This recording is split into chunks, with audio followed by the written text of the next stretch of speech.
തിരഞ്ഞെടുപ്പ് തോൽവിയെക്കുറിച്ചുള്ള അവലോകന യോഗങ്ങൾ പഠിച്ചു വരികയാണല്ലോ. ഇപ്പോൾ CPM-ന് പല കാര്യങ്ങളിലും വീഴ്ച പറ്റിയെന്ന് അവർ തന്നെ സമ്മതിക്കുന്ന റിപ്പോർട്ടാണ് അവലോകന കമ്മിറ്റി യോഗത്തിൽ സംസ്ഥാന സെക്രട്ടറി MV ഗോവിന്ദൻ വെച്ചത്. അദ്ദേഹത്തിൻ്റെതായിട്ടുള്ള വീഴ്ചകൾ മറച്ചു വെച്ച് മറ്റു വീഴ്ചകളിലേക്കാണ് അദ്ദേഹം ഫോക്കസ് ചെയ്തിട്ടുള്ളത്. അതായത് സ്വന്തം ഭാര്യയുടെ സ്ഥാനാർത്ഥിത്വം എല്ലാം പാളിച്ച പറ്റി എന്നത് പറയാതെ അതിൽ മൗനം പാലിച്ചു. അതുമാത്രമല്ല, പിണറായി വിജയൻ എന്ന മുഖ്യമന്ത്രിയുടെ ധാർഷ്ട്യവും പിന്നെ ഭരണവിരുദ്ധ വികാരം ഉണ്ടായില്ല എന്നുള്ള റിപ്പോർട്ട് അടക്കമാണ് ആ ഒരു കമ്മിറ്റിയിൽ അല്ലെങ്കിൽ ആ അവലോകന യോഗമായി ഉൾപ്പെടുത്തിയത്. പക്ഷെ മറ്റു കാരണങ്ങളായി പറയുന്നത് ആഗോള അയ്യപ്പ സംഗമം വേണ്ടിയിരുന്നില്ല, അതിൽ യോഗി ആദിത്യനാഥിന്റെ ആശംസാ പ്രസംഗം വായിച്ചു തുടങ്ങിയ കാര്യങ്ങളെല്ലാം എണ്ണി പറയുന്നുണ്ട്. ഇപ്പൊ എന്തൊക്കെയായിരിക്കും ഇവർ പറയാതെ വിട്ടുപോയ ആ ഒരു വീഴ്ചകൾ എന്തൊക്കെയായിരിക്കും? സ്വാഭാവികമായിട്ടും CPM വലിയൊരു തോൽവിയാണ് ഉണ്ടായത്. 102 സീറ്റിലാണ് UDF-ന് അധികാരം കിട്ടിയത്. ഈ 102 സീറ്റ് അധികാരം കിട്ടിയതിനു ശേഷം പല കമ്മിറ്റികളിലും ഒരു വലിയ ചർച്ചകൾ ഉണ്ടായിരുന്നു. പിണറായി വിജയൻ രാജിവെച്ചു പോകണം, എന്തിനാണ് പിണറായി വിജയന് കൂടുതൽ അവസരങ്ങൾ കൊടുക്കുന്നത് എന്നുള്ള ചോദ്യങ്ങളൊക്കെ ഉണ്ടായിരുന്നു. അതിനുശേഷം PBക്ക് ഇവരൊരു ഇത് കൊടുത്തിരുന്നു, എന്താണ് തോൽവിയുടെ കാരണങ്ങൾ. അത് PBയിൽ വലിച്ച് ചുരുട്ടി എറിഞ്ഞ് കളഞ്ഞു എന്നാണ് ആദ്യം പറഞ്ഞത്.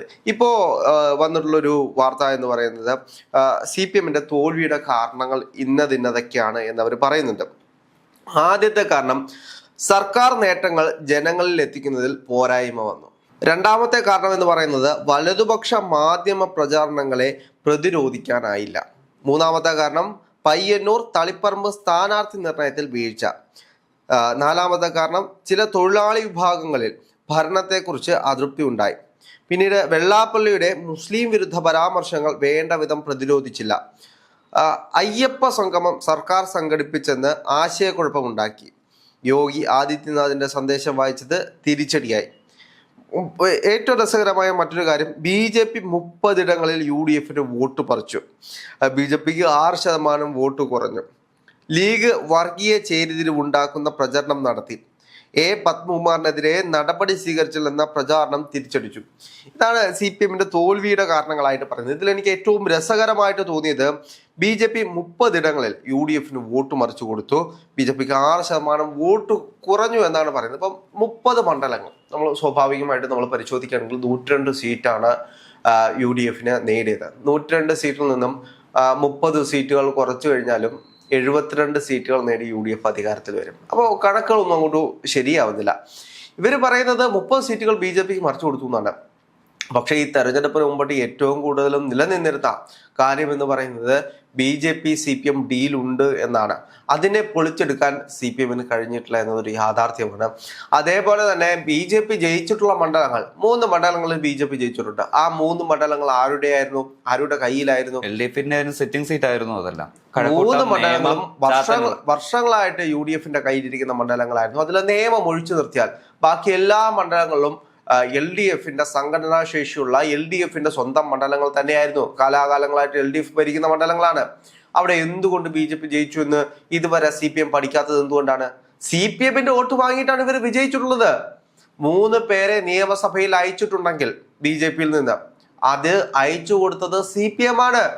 അത് കണക്കുകളൊന്നും പരിശോധിക്കേണ്ട, വെറുതെ ഒന്ന് നോക്കിയാൽ മാത്രം മതി അവിടെ എത്ര പേര് വിജയിച്ചു എന്നുള്ളത്. നിയമസഭയിലിരിക്കുന്ന 3 പേർ BJP പ്രതിനിധികളും വിജയിച്ചത് CPM-ന്റെ സിറ്റിംഗ് മണ്ഡലത്തിൽ നിന്നാണ്.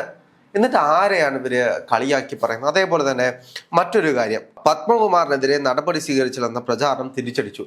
ഈ പത്മകുമാറിനെ ശബരിമലയിൽ സ്വർണം കട്ട കേസിൽ പിടിച്ചിട്ട് ഇവരല്ലേ ഈ പാർട്ടിയിൽ നിലനിർത്തിയത്? എത്ര വട്ടം ഇവിടുത്തെ മാധ്യമങ്ങൾ ചർച്ച ചെയ്തു, എന്തുകൊണ്ട് പത്മകുമാറിനെ പുറത്താക്കുന്നില്ല? പത്മകുമാറിനെ പുറത്താക്കി മാറ്റി നിർത്തിയിരുന്നെങ്കിൽ അതിൽ നിന്നെല്ലാം മൂരാമായിരുന്നു CPM-ന് നേരത്തെ അറിയാം. പക്ഷെ എന്തുകൊണ്ട് കഴിഞ്ഞില്ല? CPM-നെ സംബന്ധിച്ച് CPM-ന്റെ പാർട്ടി പ്രവർത്തകനെ സംരക്ഷിക്കുന്നത് പാർട്ടിയുടെ ഉത്തരവാദിത്തമായിരുന്നു. അത് ആദ്യ സംഭവമല്ലോ. ഏതൊരു കേസിലും CPM പ്രവർത്തനം പ്രതിയായിട്ടുണ്ടെങ്കിൽ അവരെ ചേർത്ത് പിടിക്കുക എന്നുള്ളതാണ് ഇവരുടെ മുമ്പ് ചെയ്തിട്ടുള്ളത്, അല്ലെങ്കിൽ ഇനിയും ചെയ്യാൻ പോകുന്നത്. അതേപോലെ പറയുന്ന മറ്റൊരു കാര്യമാണ്, വെള്ളാപ്പള്ളിയുടെ മുസ്ലിം വിരുദ്ധ പരാമർശങ്ങൾ വേണ്ട വിധം പ്രതിരോധിച്ചില്ല. ഈ വെള്ളാപ്പള്ളി നടേശനെ സ്വന്തം കാറിൽ കയറ്റിക്കൊണ്ട് നടന്ന ആരാണ്? മുഖ്യമന്ത്രി പിണറായി. ആഗോള അയ്യപ്പ സംഗമത്തിന് പിണറായി വിജയൻ വലിയൊരു അയ്യപ്പ ഭക്തനാണ് എന്ന് പറഞ്ഞപ്പോ നോക്കിക്കണ്ട് അതെ എന്ന് തലകുലിക്കിയത് ആരാണ്? വെള്ളാപ്പള്ളി. ഇതെല്ലാം ചെയ്തത് പിണറായി വിജയൻ സർക്കാരും അവരുടെ കാലഘട്ടത്തിലുമായിരുന്നു. ഏതെങ്കിലും ഒരു സഖാവ് സ്വന്തം പാർട്ടി കമ്മിറ്റിയിലെങ്കിലും എണ്ണിയിരുന്നത് എന്തിനാണ് വെള്ളാപ്പള്ളിയെ താങ്ങി നടക്കുന്നത് എന്നൊരു ചോദ്യം ചോദിക്കാൻ തയ്യാറായിട്ടുണ്ടോ?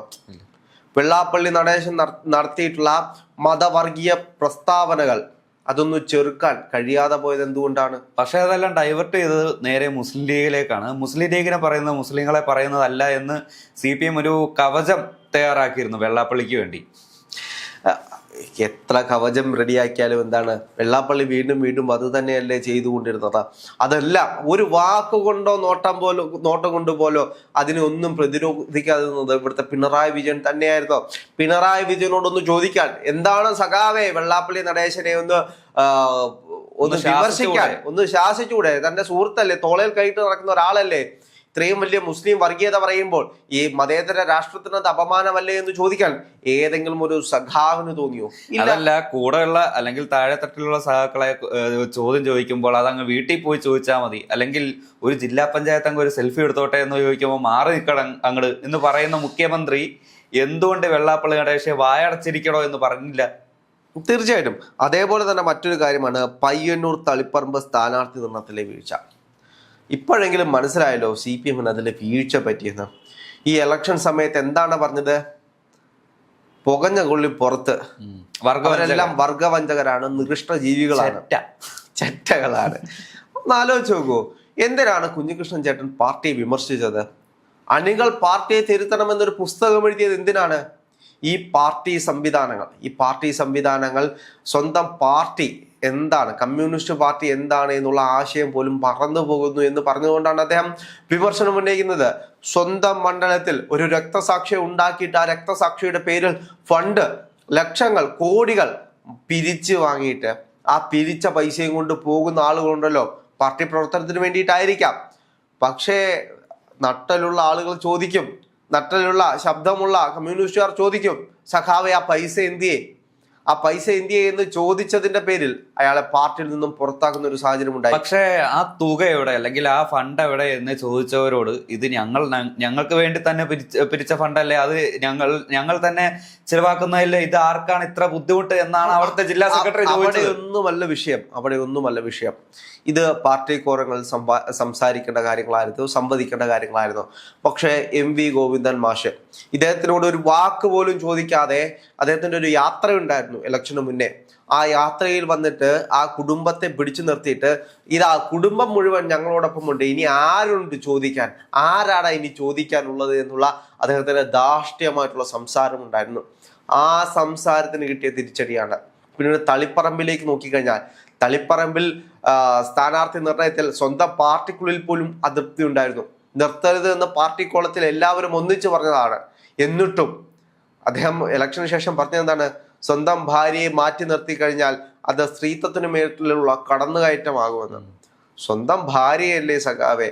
ഇപ്പോ ഈ പാർട്ടിയെ സംബന്ധിച്ച് പാർട്ടി കോളത്തിൽ പാർട്ടി പ്രവർത്തകർ കമ്മിറ്റി കൂടുമ്പോ പറയുന്നതിനൊരു വിലയില്ലേ? അതോ സ്വന്തം ഭാര്യയ്ക്കാണോ വില?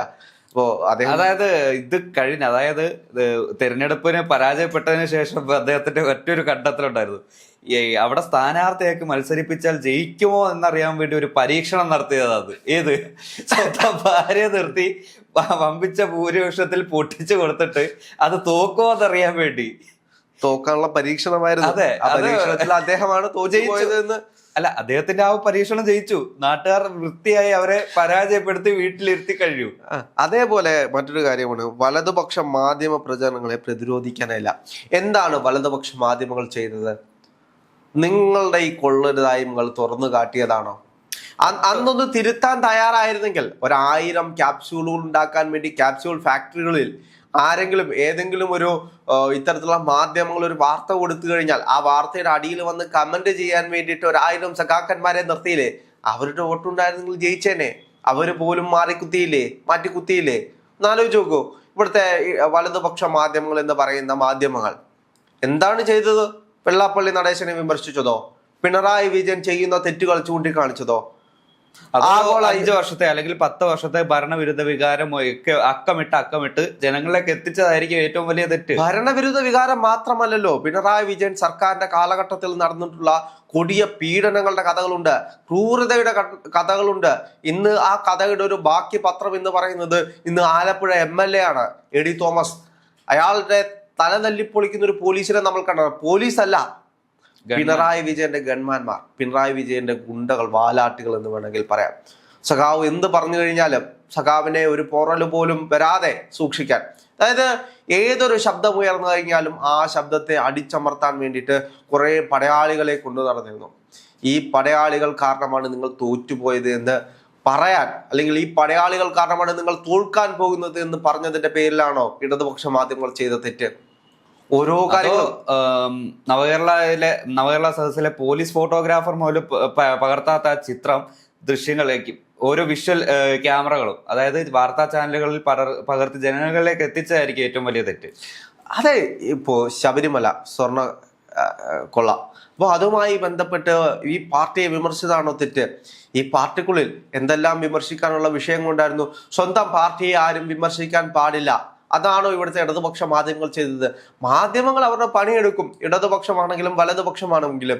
അല്ലെങ്കിൽ ഇപ്പോൾ ഇവിടെ ഉണ്ടായിരുന്ന മുഴുവൻ ചാനലുകളും CPM വേണ്ടി താരാട്ടുപാട്ട് പാടുന്ന ഓട്ടത്തിലായിരുന്നു. ഇപ്പോൾ എന്തുകൊണ്ട് അവർ ഓടുന്നില്ല? അന്ന് ഭയമായിരുന്നു. ഏതെങ്കിലും ഒരു ചാനൽ CM-നെതിരെ ഒന്ന് തിരിഞ്ഞു കഴിഞ്ഞാൽ, അല്ലെങ്കിൽ പിണറായി വിജയൻ എതിരെ ഒന്ന് തിരിഞ്ഞു കഴിഞ്ഞാൽ അവരെ വളഞ്ഞിട്ട് ആക്രമിക്കാനും അവരെ കൃത്യമായിട്ട് പ്രതിരോധിക്കാനും പാർട്ടി സംവിധാനങ്ങളും ഈ രാഷ്ട്രീയ സംഘടനാ സംവിധാനങ്ങളും അതേപോലെ തന്നെ സർക്കാർ സംവിധാനങ്ങളും ഉപയോഗിച്ചിരുന്നു. അവിടെ പേടിച്ചുകൊണ്ടാണ് പിണറായി വിജയനെതിരെ ഒരു അക്ഷരം പോലും മിണ്ടാതെ ഇവരെല്ലാം അവിടെ തക്കം പാർന്ന് നിൽക്കുകയായിരുന്നു എന്ന് വേണമെങ്കിൽ പറയാം. അതുകൊണ്ടല്ലേ പിന്നീട് ഇവിടെ ഒരു പൂക്കിയ മുഖ്യമന്ത്രി ഉണ്ടായി എന്ന് ഇവിടുത്തെ മാധ്യമങ്ങൾ പിന്നീട് പറഞ്ഞ് ആഘോഷിച്ചത്. ഇവിടുത്തെ മാധ്യമ പ്രവർത്തകരുടെ സന്തോഷം എന്തായിരുന്നു? പുതിയ മുഖ്യമന്ത്രിക്കെതിരെ ആണേലും ഇടത് ചാനലുകൾ നല്ല രീതിയിൽ പണിയെടുക്കുന്നു. അദ്ദേഹത്തിന്റെ എതിരെ ഡാമേജ് വരുത്താൻ വേണ്ടി അദ്ദേഹത്തിന് ചെറിയ മിസ്റ്റേക്ക് വരെ ചൂണ്ടിക്കാണിച്ച് ജനങ്ങളിലേക്ക് എത്തിക്കാൻ അവിടെ വി ഡി സതീശൻ പറഞ്ഞത് എന്താണ്?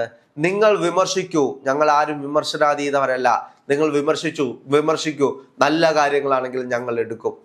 അതാണ് ഒരു നേതാവിന്റെ ക്വാളിറ്റി എന്ന് പറയുന്നത്. അല്ലാതെ ഞങ്ങളെ ആരും വിമർശിക്കാറായിട്ടില്ല, ഞങ്ങൾ വിമർശനാതീതരാണ് എന്നൊന്നും ആരും പറയാൻ നിൽക്കരുത്. ഇത് ജനാധിപത്യ രാജ്യമാണ്. ഞങ്ങളെ ആരും വിമർശിക്കാനില്ല.